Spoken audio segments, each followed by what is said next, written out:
Okay, so what I'd like for everybody to do at this point is open up that circles, that PSD, the work we did last time, and please open it up in Photoshop. Okay, and as you can see, here is my floating left toolbar, and I'm just going to merge it over here. And here is my other floating panels, and I can try and merge it. Of course, I'm probably not going to get it. I don't know. So at any rate, maybe if this way, I guess not. All right. Well, anyways, it is what it is. It's where it's at. So we'll just leave it there. And I may actually keep it to the outside here. So, all right. At any rate, so we've got the different circles that we created beforehand. And one of the things about the layers palette is that you can do several things with it. Now, one of the things we've been discussing is this area right here, the effects panels or the styles. Okay, so you can use this area down here under layers. Okay, you get all these little effects, or you can go up to here. Okay, go to layer and then layer style if you'd like, and you've got the same kind of effects over here. Whichever is easiest for you to use. Now what I want you to do is for each and every one of these circles, I'd like for you to create a style. So let's go ahead and do this. So again, you can choose your own effects, but I'm going to choose the blue one. Okay, so let's go ahead and click on drop shadow, obviously the more familiar one. And as you can see, I can actually see the drop shadow already. Now, the immediate concern came to mind is how do we know which one is circle? I actually thought this layer number 8 would be this circle here. Well, let me tell you, this thumbnail here will tell you a lot. It not only shows a miniature size of the graphic, but also tells you where it's at. Obviously, this blue here is in the lower right hand side. Same thing with this blue right here. So you can kind of tell. You can also click on the eyeball, okay, and make the layer invisible, and notice it disappears. And when you want to start again, make it reappear. So I'm going to start with the upper left, and that would be this blue right here. And what you can do is rename the layers to your liking. So in other words, if I double click on the layer name, okay, I can just say first row, first column, I guess. There we have it. And that way I'll know instantly that this is the first row, first column. I can do that as I go along. I don't have to do it all right now, but this would be first row, second column. Okay, there we go right there. Alright, so with that being said, I'm going to go ahead and highlight the first row, and then what I want to do is click on FX and click on drop shadow right down there. Okay, so select drop shadow if you could. Okay, and already you should see a drop shadow and it's pointing straight down. Well, that's because the angle here is straight up. And as I had mentioned before, it's very rare for angles or drop shadows to be pointing straight down, except within the 12 o'clock hour during the day, during noontime. So somewhere between 11 and 1 o'clock, that's when you could possibly see straight shadow. Of course, a 12 o'clock shadow is straight down. That's when the sun's straight up above our heads, depending on how sunny it is. Okay, but usually it's angled. Okay, that's what people are used to seeing. So if you keep angling it, you'll notice that the shadow changes. Now the other thing is the distance. Okay, so again, there's no real right way. You just have to eye things and figure things out for yourself. Size kind of like expands the outer edges of the shadow. Spread is how far it kind of goes out, and distance, and the distance is from. So I can actually put the distance way down here. See that? Obviously a shadow that far in doesn't make any sense. So the distance from the object, you want to keep it as close as possible, something like that, and then press OK. And obviously you've got this effect here it tells you this layer here that's created. That means this layer has an effect, and it has a drop shadow effect. Alright, so now let's go on to the next one. And what you can do also is click on, let's see what blending options does. Okay, so blending options gives you everything. Okay, you notice that we already have drop shadow here. Let's go ahead for this one. Notice I already put in a drop shadow. Let's select outer glow. And as you can see right here, you have an outer glow. And again, you control it by you control the spread. Alright, and there you have it. And at any rate, that's how you do it. So you can also control the color if you like. You can control the opacity, maybe make it a little bit more darker. Okay. Alright, so I'm going to go ahead and well, let's do a third one, and notice that the effect actually appears there as well. So now I'm going to do the third one, okay, and I'm not going to bother renaming it, so we kind of know where we are. I can always click on the eyeball and see where I'm at. Click on again the blending options wherever that shows up, and let's do inner glow. Let's see what that does. Okay, so as you can see, the thumbnail kind of tells you what it's going to be like. And so what you want to do with the inner glow, click on this, and with this color you can't really see there's an inner glow, so I'm going to give it a blue. Click on that and give it a blue, and you could kind of see it. If you notice, you can kind of see it a little bit. So I'm going to reduce the noise, which kind of gives it that speckle effect.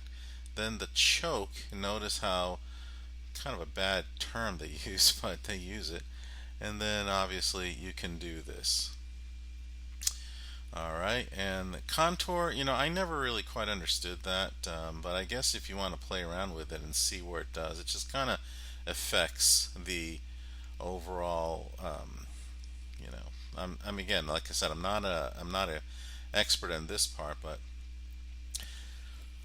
it kind of affects the overall look of the shadow there. So opacity, so again, opacity, the more higher the number, the more you see it. So, and you can go precise if you like, or softer if you like. Again, there's no science to this. It's just, and you can have center or edge. Okay, so again, there's no science to this. You just kind of do it. Alright, so go ahead and do the rest, and I'm going to pause this video. And what you want to do, of course, is I want to see different effects. So please don't use the same effect twice. You will be turning this in, and so in this case you may want to choose, whoops, I kind of messed up there. So you may want to choose, like, say we chose drop shadow, outer glow. Let's go ahead and choose bevel and emboss. Okay, let's try that. But first, obviously, you have to select the ball first, okay, or the circle. And now you choose the effects, and I'm just going to choose bevel and emboss right there. There we go. Okay. All right. So move forward. You see the nice bevel already. Gives it more of a depth. Kind of looks like a button there. And then, of course, you can choose a shadow, how it appears. Alright, and it kind of looks like it's affecting the other balls over there, so take that into mind. Alright, I'll see you in a few minutes. Go ahead and do the rest of the circles, and I'll be back. Welcome back. So while I was gone in a short while, you notice, okay, that I put all sorts of effects. And when you turn in this project, every one of these layers have to have a different effect. Okay, so there's a total of 9. Okay, I'm going to move this up so you can see 9, 8, 7. There you have it. Every one of them has a different effect. Okay, and then of course the final one is a background, but we're not worried about that. Okay, so now the next thing I'd like for you to do is create guides. Okay, now what is a guide? Well, you need to have the ruler up here. Okay, that's what you're going to do. You're going to need rulers.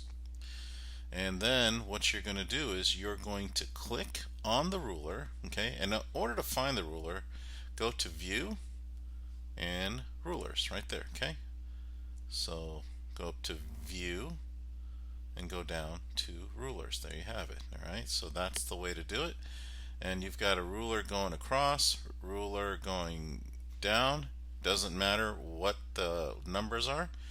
So click at the ruler and guide the guide down. There you go. Put that there. And you notice that the guide is white, and that is not going to work. So, but this gives me an opportunity to show you how to control that. Now you notice that when I move the cursor over the guide, it turns into like this weird straddling cursor. So I'm going to, well, I'll just leave this here.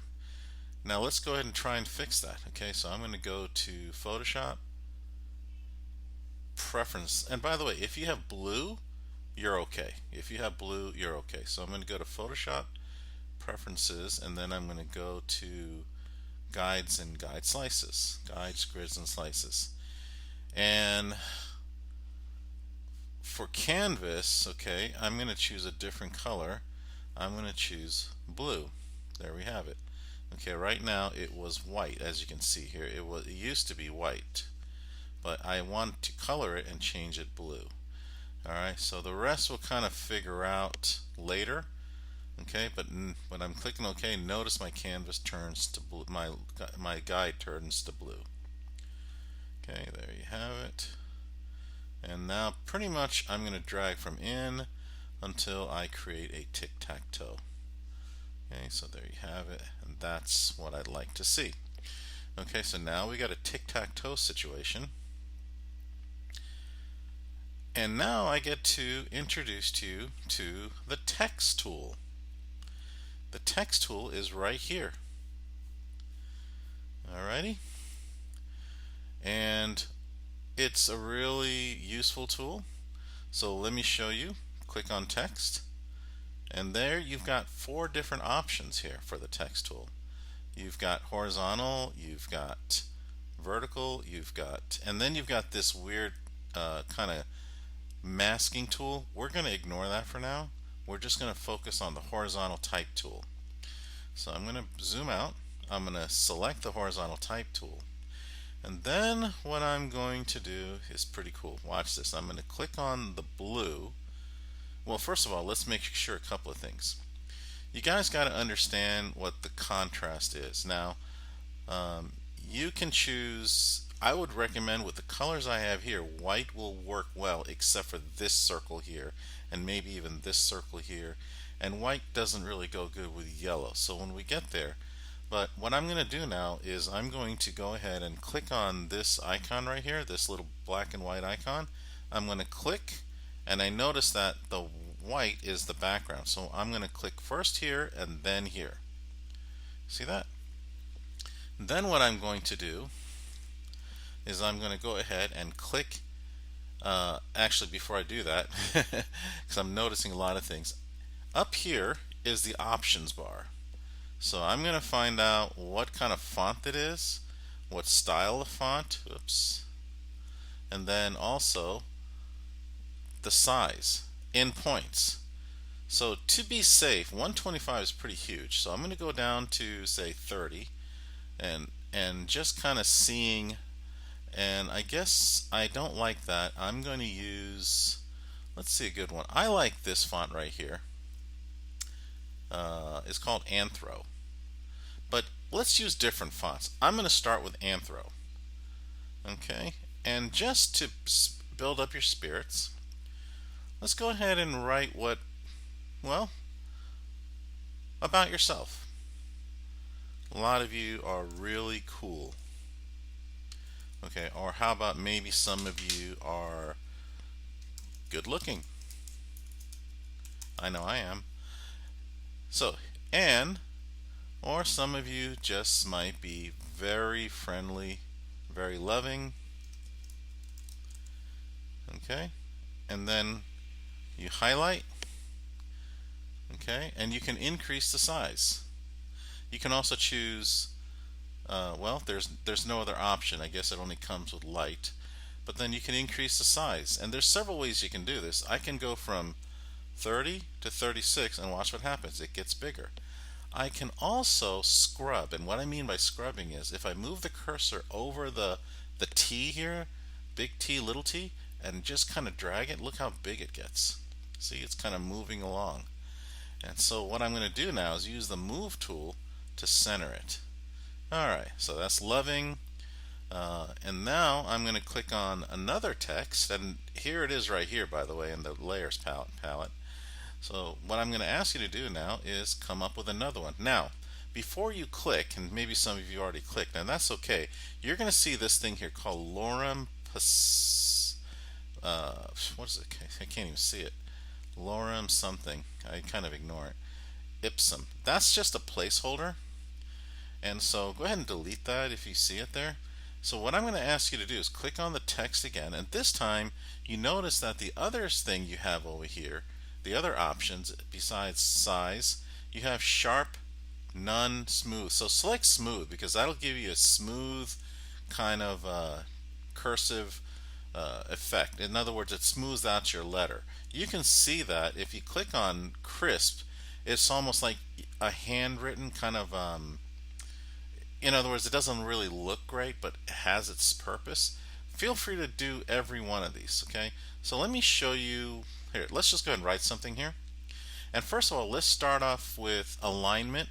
And in this case, the best way to do this is put the cursor in the center. So you want to align it in the center. Okay, and obviously what's happening here is that let's go ahead and click on another text tool. So I'm going to click right here. Notice the alignment is in the center, and there's our lorem ipsum. So I'm going to scrub left, make sure it fits in there, okay? And I'm going to give it, now if I want to give it a different color, I can by selecting this color picker here. And obviously, let's just choose the dark one, dark color, and I can click in it and see what it looks like. And then I'm going to choose a different color. So I'm going to choose, like, say, I like this right here, okay? There I have it, okay? And then what describes me? I think I'm kind of generous. Generous. Okay, did I spell generous? Yeah, I spelled generous right. And then I can go ahead and increase the font. Okay, make sure that, okay, the word generous is there, so you may have to click out and click back in the layer, okay, to do more to it. And notice how I can now use the move tool. Here's the move tool, and bring it down a little bit. Okay, all right, and then what we can do at this point is add a drop shadow or another effect. Okay, so look at this. While this layer is selected, I can go to FX. Okay, let me go up here. I can go to layer, layer style, and click on drop shadow. Okay, and there it is, the drop shadow appears. So I can go down a little bit more. Okay.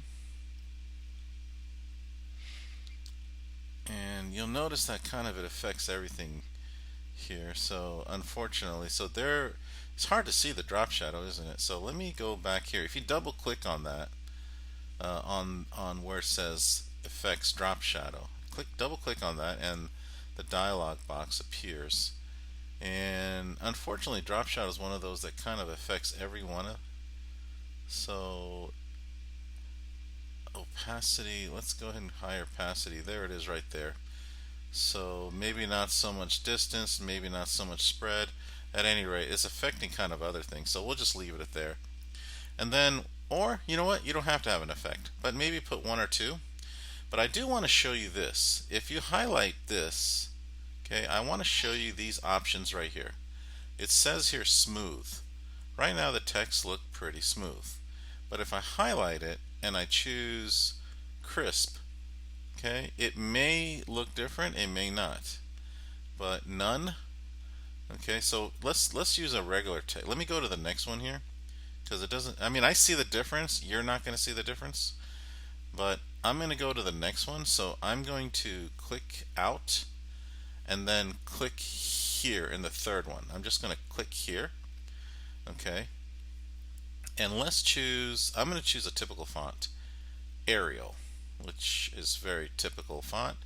And I'm going to scrub so that it fits. There we go. Now watch what happens if I choose crisp. Okay, it's hard to see, but you will be able to see it in your end. Okay, if I highlight again, I can put sharp.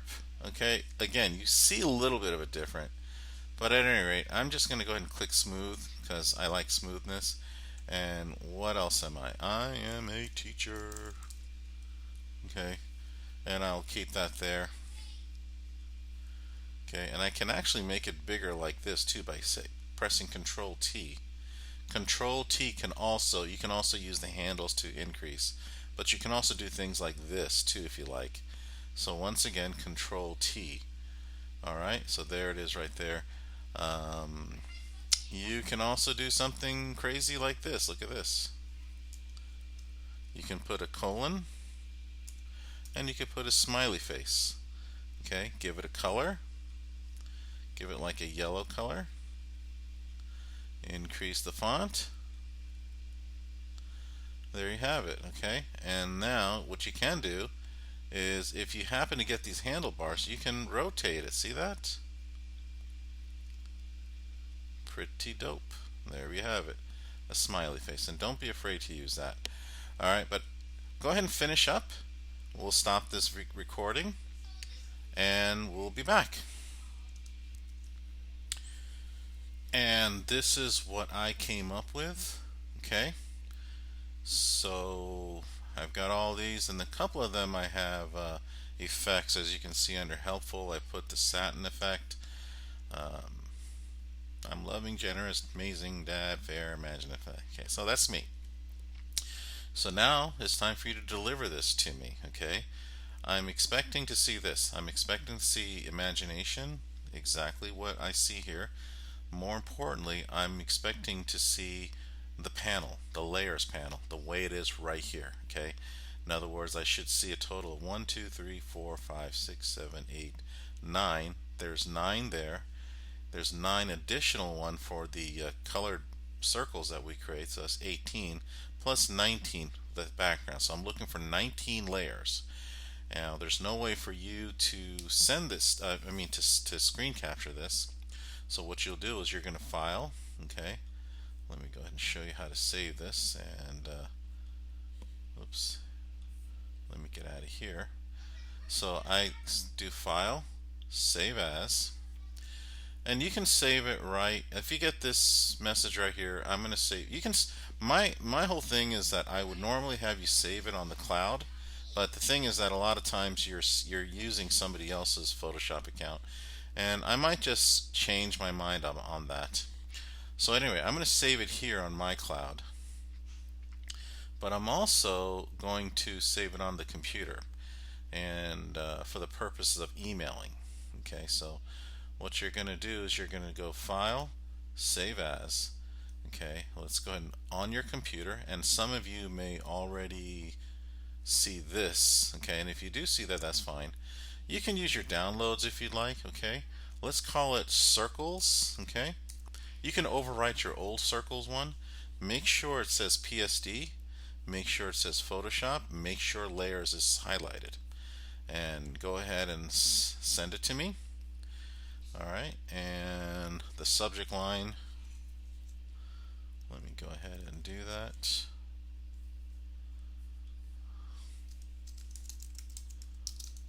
Subject line, let me highlight it. Okay. Subject line will say colors, colors in layers. Okay, and then put down period, your period number, period, whatever number you are, period. Okay, all right, turn that in. Send to me, please. Okay, you should know this by now, but here it is anyways. All right, hope you enjoyed. I enjoyed it. See y'all later.